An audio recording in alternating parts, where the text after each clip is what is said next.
If you were walking through an airport and you're kind of like looking around, you're trying to find your terminal and you go, hey, is that Michael Chandler? And the guy goes, no, but I fight in the UFC. My name's Alexander Munoz. We have Alexander Munoz, Michael Chandler light, taking on Luis Violent Bob Ross Pena. And that's where the Michael Chandler comparisons stop. Both guys are good wrestlers and they look like carbon copies of each other. And they're both lightweights.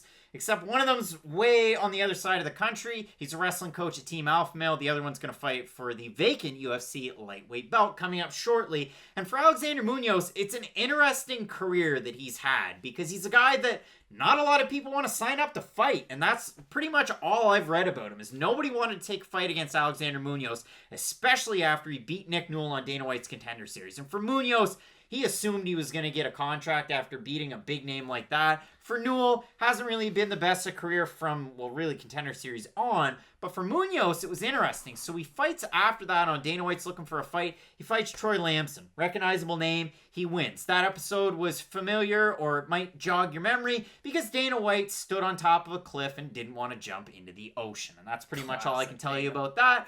So Munoz wins that fight. Gets an opportunity in the UFC. He fights Nasrat Haqparast on short notice. And he did not look all that great. He did get an early takedown against Haqparast in the first round. And that was pretty much it. He got his ears boxed in. Now he's going to be taking on Violent Bob Ross, Luis Pena, a guy that's had fights booked and then fall out. Namely, he was supposed to fight the man himself, Jakar Close, in this weekend's co-main event. Close gets Stevens in a co-main, big name. And Pena draws Munoz. What a weird ride it's been for Luis Pena. Not to mention his entire UFC career, camp changes, and everything after The Ultimate Fighter. And during The Ultimate Fighter. The career path of Luis Pena has been a really odd one, and I'll be completely honest, I jumped onto the hype of Violent Bob Ross. I thought he was the best fighter in his season of The Ultimate Fighter, and I thought going into the Mike Trizano fight, I was like, oh, he's going to beat him, he'll submit him off of his back, and he's going to go on and do great things. Turns out wrestling is a big old Achilles heel of Luis Pena, and not just the wrestling. This is my problem with Luis Pena. He's a great striker at range. He has good defensive submissions. He's not good at that weird mid to close range fighting. And I shouldn't even say close range, because honestly, his clinch game is pretty good. He's got good elbows. He's a good fighter who does understand, okay, I have long arms. Fighter's going to want to get close to me. I'm going to have to throw elbows if they do. Brian Ortega was the first guy who really opened my mind to this. I know it's weird, but like, 3-pointers in the NBA in 2012, it just kind of clicked. When Brian Ortega was like, yeah, I'm a big guy for featherweight. So the reason I hit Frank Edgar with an elbow is, well, Frank Edgar's a lot shorter than me. He's going to have close the distance. I figured that'd be the best way to do it. And just like that, a big old light shone. And I was like, hey, that's really smart for long-range guys to do. Luis Pena does understand that. But my problem with Pena is, it's weird. His best takedown defense almost are his elbows and knees. It's almost his way of just making his opponent not want to shoot in the first place. Because we talk about defensive submissions. The defensive striking of Luis Pena isn't bad. He is good at making his opponents pay for their takedown attempts, especially against his back up against the cage. We talk about Travis Brown elbows, talk about knees. Pena's good at all those things, but my issue with a lot of those techniques is he's putting so much of his focus into the elbows and not into the takedown defense itself, and that's when he finds himself into trouble. Guys can either A, crack him because they fake the takedown defense, force his hands to go down low, and then they come out top with a punch, or if you just chain wrestle him over and over and over again, you can make him tired. And Violent Bob Ross, yeah, he used to fight at featherweight. I don't know how he ever made that weight cut, first of all. I couldn't imagine. I think he's, 6'3", weighing in at 145 pounds. Absurd to me. It's wild to me he even weighs lightweight, to be completely honest, but still, just the fact that you cut another 10 pounds off his body. But this fight, to me, is just a skill check for Luis Pena. Can he defend takedowns and force it to become a striking battle? Because if he tries to play off his back and get a submission on Alex Munoz, he's not going to be able to. Munoz is way too good on top, and he's too smart of a grappler to get caught by something, I won't say amateurish, but you get the idea. He won't get caught by a submission from a guy off his back unless he's fighting a Brian Ortega or a Charles Oliveira, let's say. I think Munoz is that good of a wrestler. And for Munoz, all he really does is wrestle. He can strike. He's not the worst striker in the world. He does have decent boxing. But when I think of Alex Munoz, I think of the perfect archetype of what comes out of Team Alpha Male. He boxes and he wrestles. The difference is a lot of those fighters, they do have other wrinkles in their game. Look at Uriah Faber. He does those two things exceedingly well, but he's also very good once the fight hits the mat. For Munoz, you will get a little bit of that Jake Shields-ish out of him if he does get that top position. He's really heavy on top. He can go from, he can pass your guard, of course,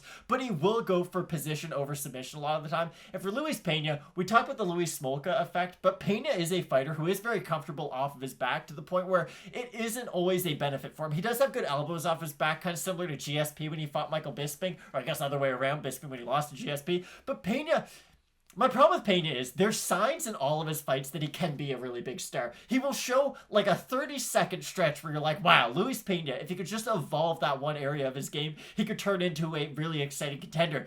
But fight in and fight out, we don't really see this new version of Luis Pena. He's not a fighter who I think, wow, we really saw him improve a lot since his time on The Ultimate Fighter. So personally, I still look at him as the same fighter as the guy who was on The Ultimate Fighter. And to me, I think this matchup is much more suited towards his skill level than the original matchup with Ricardo Close would have been. 100%. And the interesting thing about Luis Pena, if you go on the socials and you have a look, he's out of ATT, and he's been there for a little bit now. There's some pictures with Masvidal and some of the big guys there, but you can see that he's been working with Anderson Franca quite a bit.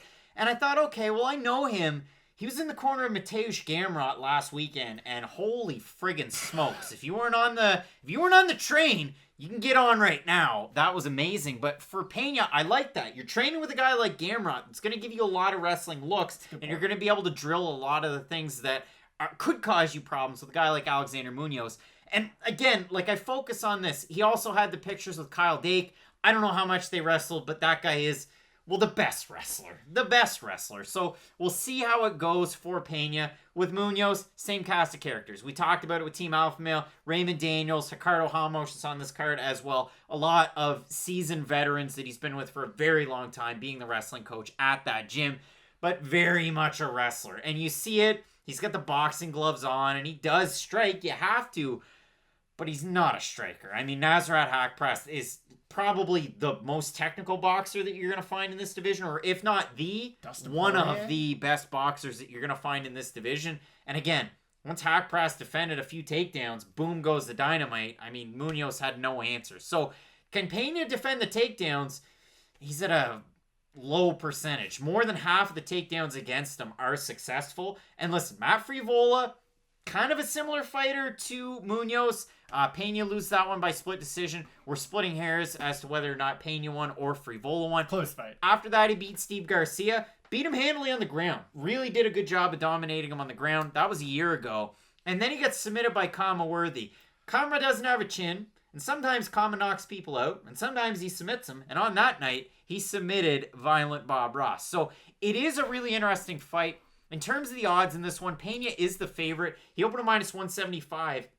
He's now a minus 145. For Munoz, he opened a plus 150. He's now plus 122. And the Tapology votes, and I can't wait, 1,014 and 76% have Pena, 77% by decision. So the hardcores are going Pena. The odds have Pena. Matt, are you going Pena?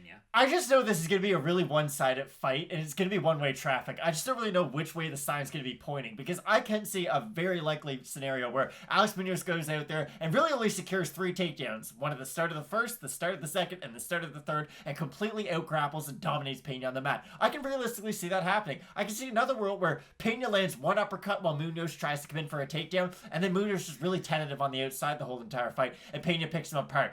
I'm going to ever so slightly pick Luis Pena in this fight because he's the more well-rounded out of the two. If the fight is on the feet, well, of course we're going to pick Pena. If it's on the mat, I favor Munoz to win rounds, but I don't really see him doing the overall damage or threatening with a lot of submissions on the mat. Whereas if Pena can get on top somehow, well, he can damage Munoz quite a bit for that top position, a lot of elbows.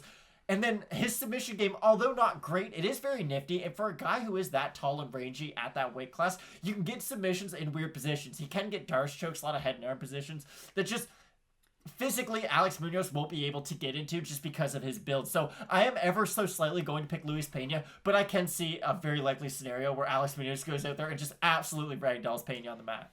I mean, I don't think people in the year 2021 use the word nifty very often, but pretty nifty submissions. For me, Luis Pena's fought lower level guys and beaten lower level guys. How low level is Alexander Munoz? That's really the question. Yeah, because if you look at the 5 on in, Ocho Peterson, you beat him by decision. Cool. Killed Matt Wyman. You beat Matt Wyman. Cool. You beat Steve Garcia on short notice. Cool. Awesome. Matt Frivola beat you.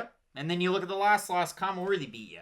Luis Pena has been baseline 30 to 35 in the division. Maybe, if you're nice. I don't know how many fighters there are in lightweight. If you're nice, I like Alex Munoz in this one. I do not like that takedown defense. Can you improve it at ATT? 100%. But why not at AKA where he was before? It's just, it Well, is. there's not a lot of guys his size training at AKA. Yeah, it's not like the former champion was there. Which in is the weight not there class. now. That's my problem. For Luis Pena, I love the move to ATT because you look at what Luis Pena already does well. What ATT does well is they turn strikers into strikers who can also defend takedowns. Like, look at the main people at ATT. Amanda Nunes, Jorge Masvidal, Dustin Poirier. Like, those are all amazing stand-up fighters who have the grappling defense as well. So I do like the move from Pena. Again, this fight's going to be one-sided. It really just depends on which side you think's Oh, going I to totally agree. It's either Pena probably finishes Munoz or Munoz grinds out a decision. I'm going to go with the grind out of a decision. I'm going with Munoz. You're going with Luis Pena. I'm really interested to see what people are thinking about this fight because it's probably going to be one of the two. yeah. Let us know down below in the comments section. Great card coming up. Big time co-main event. Bet Luis Pena's. Wishes he signed that bet sheet or that bout sheet against Jeremy Stevens. You have Ricardo close taking on Stevens, and in the main event, you have Gastelum taking on Whittaker. So keep it locked in with Fight Night picks, as we always say. Let's get into it.